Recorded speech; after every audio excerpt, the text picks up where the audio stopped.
Oh, look at these herbs coming up. Well, good morning, everybody. I'm just going to show you my herbs here. Sage is, we've got this guy and this guy coming up, and I don't see any more, but we're going to get some nice warm weather. Cilantro, it's actually bursting up. Arugula, hello, arugula. Thyme is really the thyme is really recovering well. I'm very happy about that. Sweet basil. Oh, we got more coming up. I mean, it seems like such a tiny thing, but if you saw the state of these guys, my oregano is finally showing, so this is good. It recovered well. Well, parsley, I don't think my parsley recovered. I don't see anything there, so I am going to have to replant. Summer savory is coming up. And look at this, my catnip. 1, 2, 3. These guys got,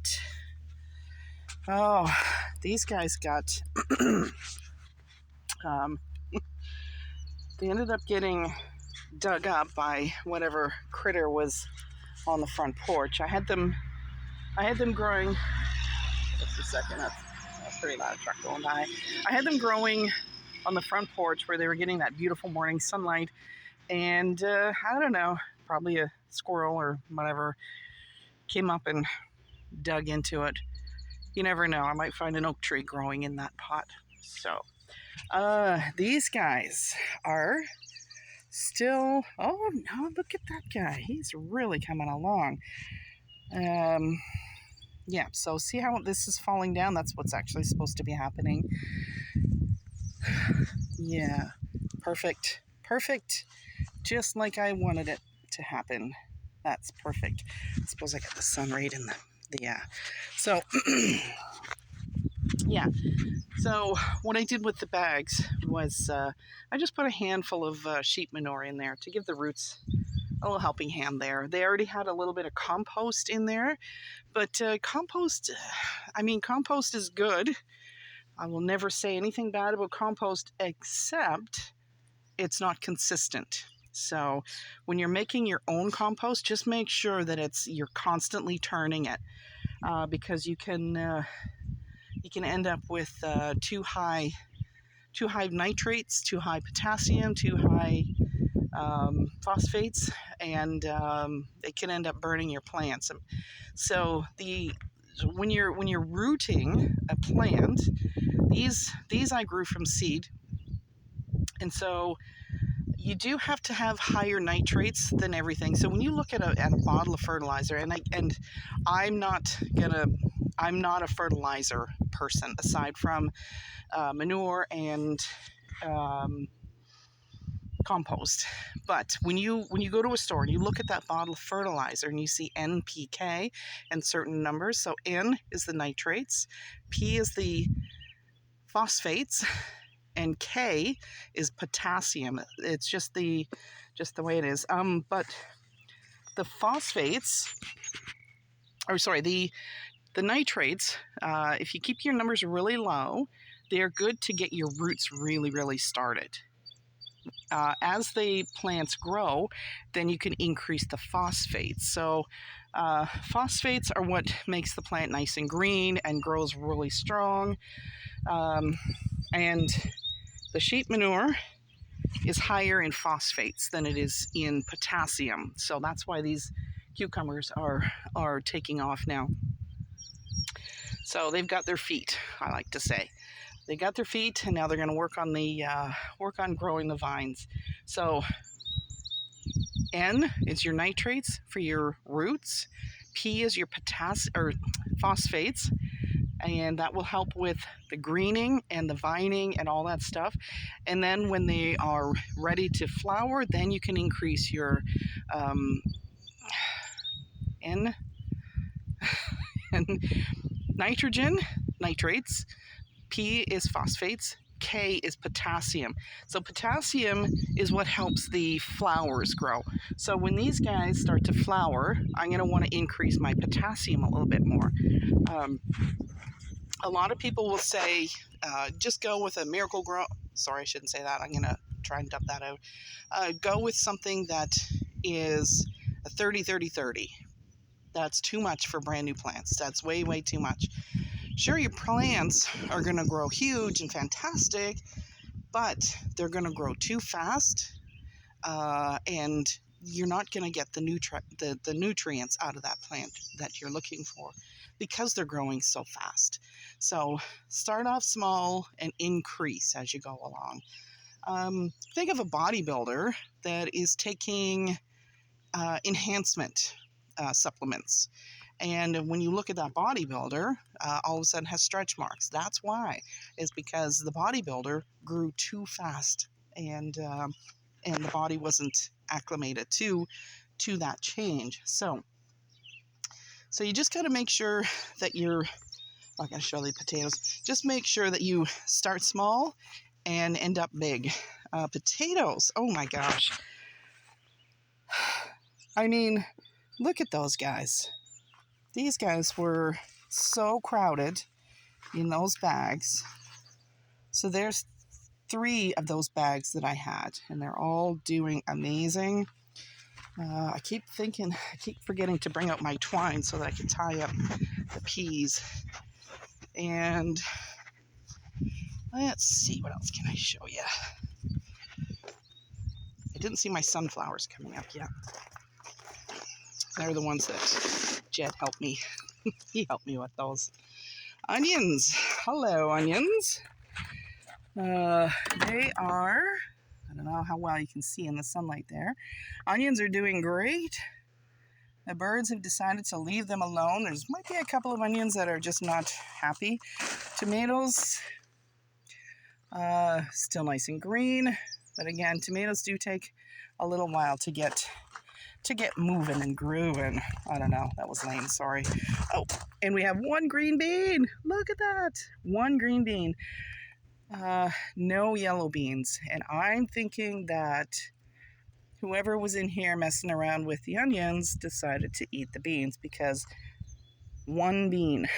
That's all we got. That's it.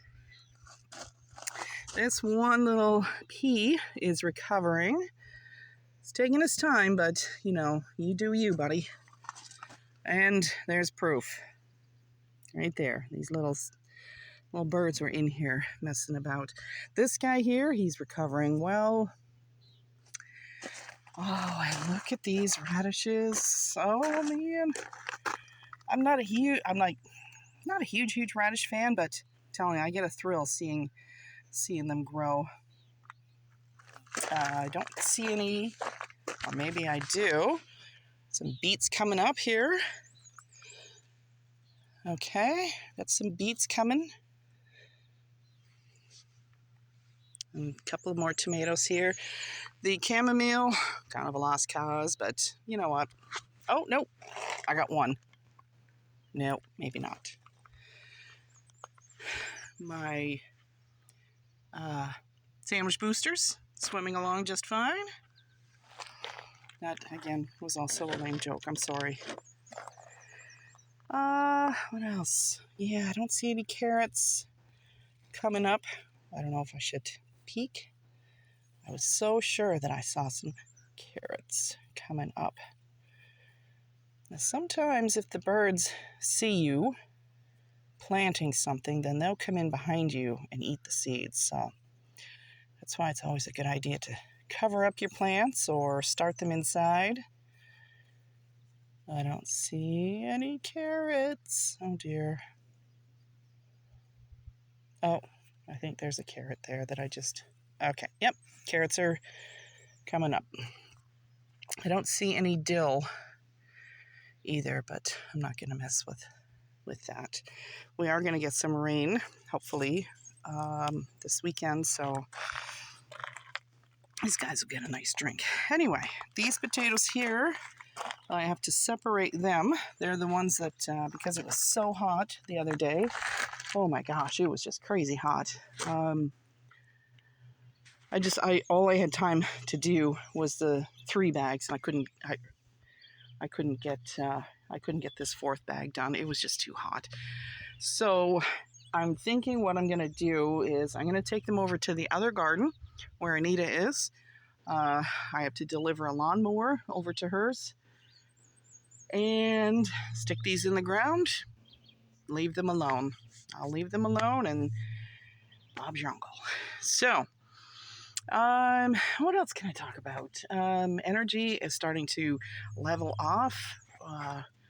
That mood that I was in is really, all you got to do is, if you're feeling like you got to just explode, if you're holding on to energy and, you just want to lash out at people, find somebody that you trust, let them or allow them into, I don't know how to say, allow them to trust you, trust them enough to allow them to give you permission to purge that energy, and they'll do with it what they need to do with it.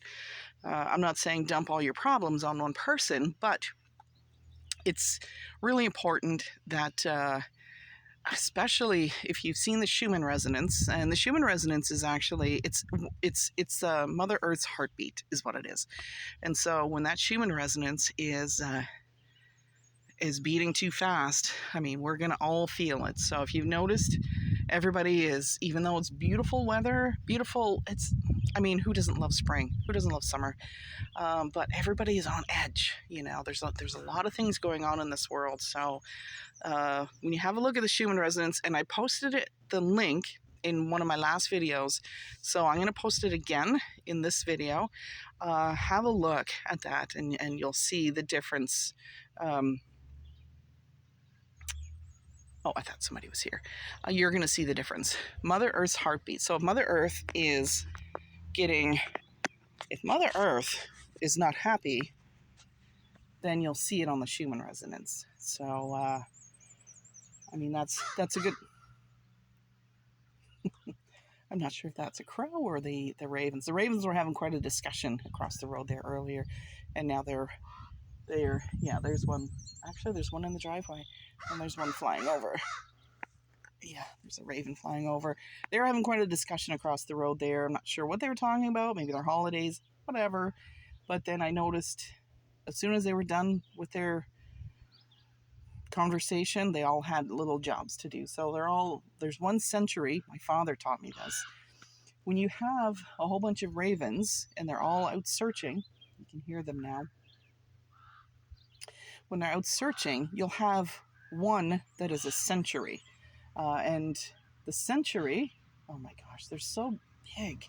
And they're beautiful, beautiful, beautiful ravens. Anyway, they'll have one that is a century that will watch over the rest as they're eating. And so if something happens to one of there's like 5 of them over there. If something happens to one of the ravens that is eating, the rest will come and attack the sentry that was supposed to be sort of their security and their watch. So these guys are enormous. I don't know if you can hear them. Let me see if I can sneak out here.